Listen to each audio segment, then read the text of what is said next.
Assalamualaikum warahmatullahi wabarakatuh. Alhamdulillahirrabbilalamin. Wassalatu wassalamu ala ashrafil anbiya'i wal mursalin wa ala alihi wa sahbihi rasulillahi ajma'in, amma ba'du. Perkenalkan, nama saya Aldo Prayoga dengan NIM 22150500174. Baiklah, di kesempatan video kali ini saya akan mencoba menguraikan ataupun sedikit menjelaskan makalah daripada saudari Rodiah, yaitu makalahnya kelompok 6, yaitu tentang konsep pendidikan dalam Quran surah An-Nahl ayat 125 sampai 128. Baiklah, sebelum saya mencoba menjelas atau mereview makalah saudari Rodiah, alangkah baiknya saya terlebih dahulu untuk membacakan ayatnya tersebut, yaitu A'udzubillahi minasyaitonirrajim. Bismillahirrahmanirrahim.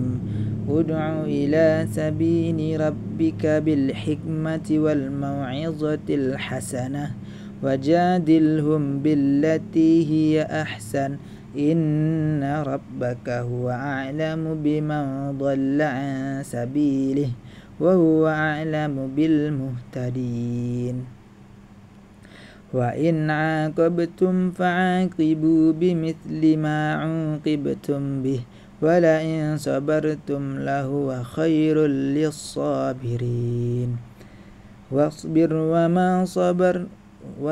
wa ma sabruka illa billahi wa la tahzan 'alaihim wa la taku fi dhayqin mimma yamkurun.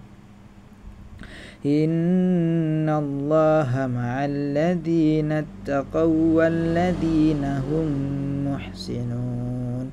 Shadaqallahul azim. Yang artinya, serulah manusia ke jalan Tuhanmu dengan hikmah dan pengajaran yang baik, serta debatlah mereka dengan cara yang lebih baik. Sesungguhnya Tuhanmu dialah yang paling tahu siapa yang tersesat dari jalannya, dan dia pula yang paling tahu siapa yang mendapat petunjuk. Dan di ayat selanjutnya, ayat selanjutnya, jika kamu membalas, balaslah dengan balasan yang sama dengan siksaan yang ditimpakan kepadamu. Sungguh jika kamu bersabar, hal itu benar-benar lebih baik bagi orang-orang yang sabar.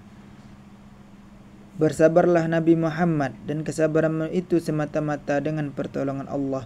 Janganlah bersedih terhadap kekufuran mereka, dan jangan pula bersempit dada terhadap tipu daya yang mereka rencanakan. Dan di ayat yang ke-128, yaitu sesungguhnya Allah bersama orang-orang yang bertakwa dan yang berbuat kebaikan.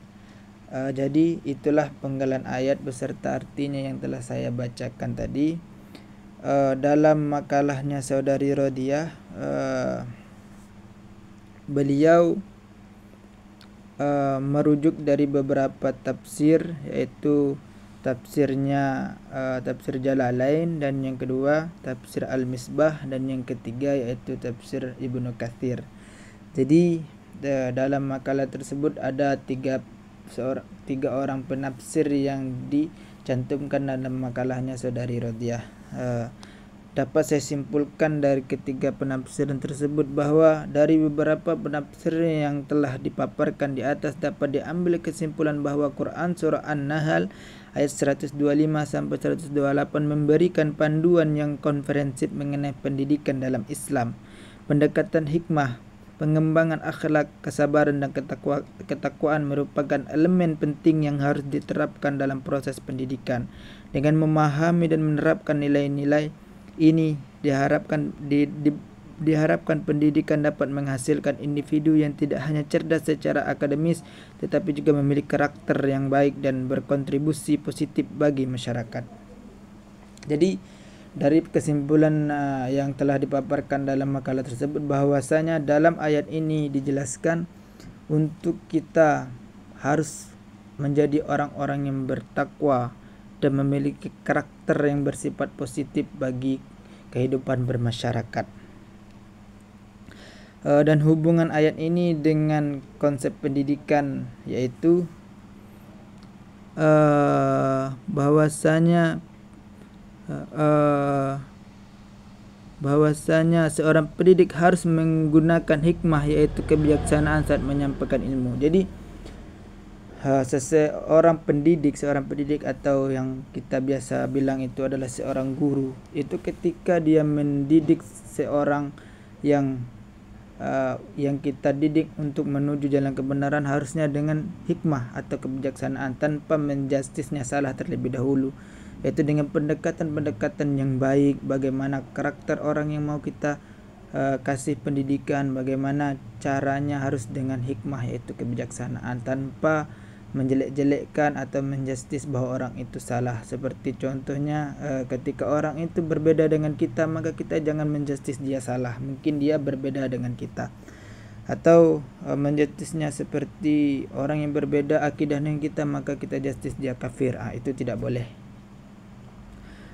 Dan juga kemarin pada